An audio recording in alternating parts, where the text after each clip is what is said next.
बोलिए विष्णु भगवान लक्ष्मी माता की जय। श्री कृष्ण भगवान राधिका मैया की जय। आज मैं कार्तिक मास महात्म्य अध्याय 30 का गुणगान करती हूँ। अगर आपको अच्छा लगे तो लाइक शेयर सब्सक्राइब जरूर कीजिएगा। भगवान कृष्ण ने कहा, हे प्रिय, नारद जी के वचन सुनकर महाराजा पृथु बड़े विषमित हुए। अंत में उन्होंने नारद जी का पूजन करके उनको विदा किया। इसलिए माघ, कार्तिक और एकादशी यह 3 व्रत मुझे अत्यधिक प्रिय हैं।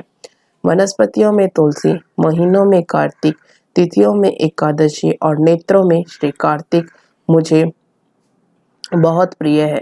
जो प्राणी जितेंद्रिय होकर इनका सेवन करता है वह यज्ञ करने वाले मनुष्य से भी अधिक प्रिय लगता है। जो प्राणी विधि से इनकी सेवा करते हैं उनके मेरे अनुग्रह से सब पाप दूर हो जाते हैं।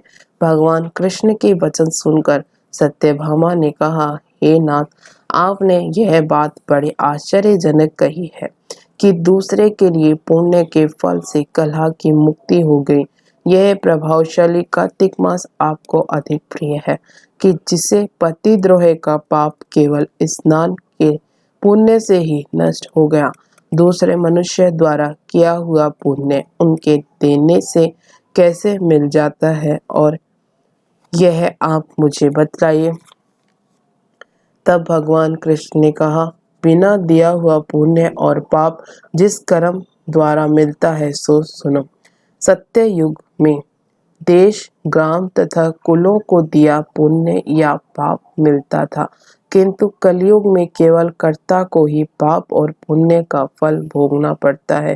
संसर्ग न करने पर भी वह व्यवस्था की गई, और संसर्ग से जैसे पाप व पुण्य दूसरे को मिलते हैं उसकी व्यवस्था भी सुनो।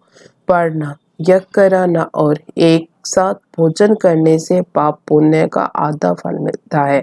एक आसन पर बैठने तथा सवारी पर चढ़ने से, श्वास के आने जाने से पुण्य व पाप का चौथा भाग प्राणी मात्र को मिलता है। स्पर्श करने, भोजन करने से और दूसरे की स्तुति करने से पुण्य और पाप का 6वां भाग मिलता है। दर्शन करने, सुनने तथा ध्यान करने से मनुष्य को पुण्य और पाप का 10वां अंश मिलता है। दूसरे की निंदा, चुगली और धिक्कार करने से उसका 7वां भाग मिलता है। पुण्य करने वाले मनुष्य की जो कोई सेवा करता है वह सेवा का भाग लेता है और अपना पुण्य उसे देता है। नौकर और शिष्य के अतिरिक्त जो मनुष्य दूसरे से सेवा करवा कर उसे पैसे नहीं देता तो वह सेवक उसके पुण्य का भागी होता है। पंक्ति में बैठे हुए भोजन करने वालों की पत्तल जो व्यक्ति लांघता है वह उसे जिसकी पत्तल उसने लांघी है अपने पुण्य का 6वां भाग देता है। स्नान तथा ध्यान आदि करते हुए मनुष्य से जो व्यक्ति बातचीत करता है या उसे स्पर्श करता है वह अपने पुण्य का 6वां भाग उसे दे डालता है। जो मनुष्य धर्म के काम के लिए दूसरों से धन मांगता है पुण्य का भागी होता है। ठीक उसी तरह जिस तरह की दान करने वाला पुण्य का भागी होता है। जो मनुष्य धर्म का उपदेश करता है और पश्चात श्रोता से याचना करता है वह अपने पुण्य का 6वां भाग उसे देता है। जो मनुष्य दूसरों का धन चुराकर उससे धर्म करता है वह चोरी का फल भोगता है और शीघ्र ही निर्धन हो जाता है, और जिसका धन चुराता है वह पुण्य का भागी होता है। बिना ऋण के उतारे जो मनुष्य मर जाते हैं उनको ऋण देने वाले सज्जन पुण्य के भागी होते हैं।